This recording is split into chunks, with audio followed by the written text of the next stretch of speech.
Shalom. First and foremost, I'd like to give all praise, glory, and honor to Yahweh Bahashem, Yahweh Shai Bahashem, Karkadash, Barakatham, to the elders and apostles, Wa'akim, Wa'akwaf, and I say Shalom.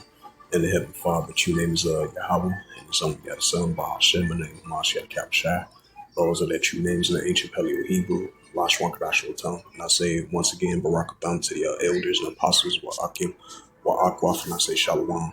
This is the book of Second Esdras, chapter 15 and verse 15. That's going to be the title of the sit-down lesson. This is the book of Second Esdras, 15 and verse 15. It reads, it says, "For the sword of destruction draweth nigh, one people should stand up and fight against another with swords in hands." Right, so we know the modern day sword is a weapon. So we seeing one people stand up and fight against another with swords in hands. And that's what we're seeing over there in Sudan. I believe like 51 people were killed, because of the increasing uprisings over there, because they've been increasing for the past 3 weeks. So just like it says in the book of Second Esdras, verse 3, there should be seeing earthquakes and uproars and people in the world, and that's what we're seeing. So we're going to be seeing more seditions, uprisings, uproars, people in the world, nation against nation, kingdom against kingdom. So you're going to have one modern day nation against one nation against nation, one kingdom against kingdom. So you're going to have one kingdom within itself being divided, and outside of another kingdom going against another kingdom.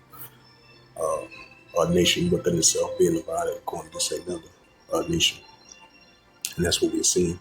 And we're definitely seeing the increase of one people should stand up and fight against another with swords in hands. So that's what we're seeing, due to this increasing uptick of protesters and protesters of civilians going against their leaders of power, due to the unrighteous creeds.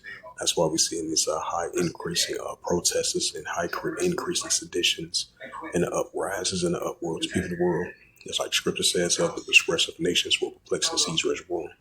So just like that news article just came out, the Houthi rebels, they potentially might further resume their nuclear attacks against the Israel Defense Force and anybody that's allies with them, especially over there in the Red Sea, as you've been seeing that for the past 2 or 3 years, because, with the Russian-Ukraine, with the Hamas and Israel Defense Force escalation has been heating up for the past 15 months, Now it's a momentary ceasefire to end a 15-month war, but you still have an ongoing proxy wars and escalations throughout that whole region, especially over there at the borders of Iraq and Syria and the borders of southern Lebanon as well too, and throughout the Gaza Strip, the West Bank, Palestinian territory, throughout the whole region, you're still going to have escalations. So these are examples of one people should stand up and fight against another with swords in hands, especially with the resistance of the Palestinians for quite a while going against the Israel Defense Force.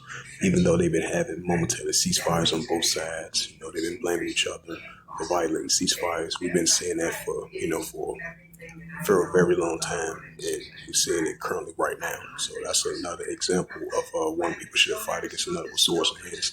We know the modern sword is a weapon, so that's only going to continue to increase. Like I mentioned again, even though they have a momentary ceasefire over there between Hamas and the Israel Defense Force, between the borders of Lebanon and between the borders of Israel, where Israel Defense Force reside at.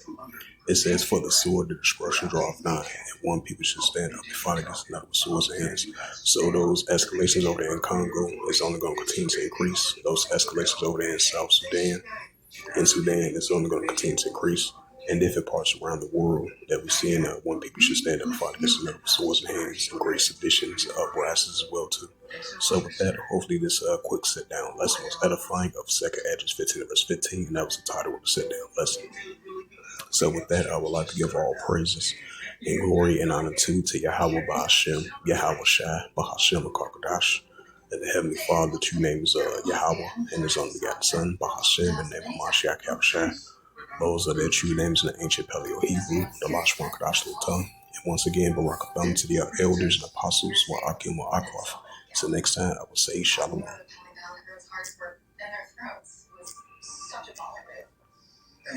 It's just right there.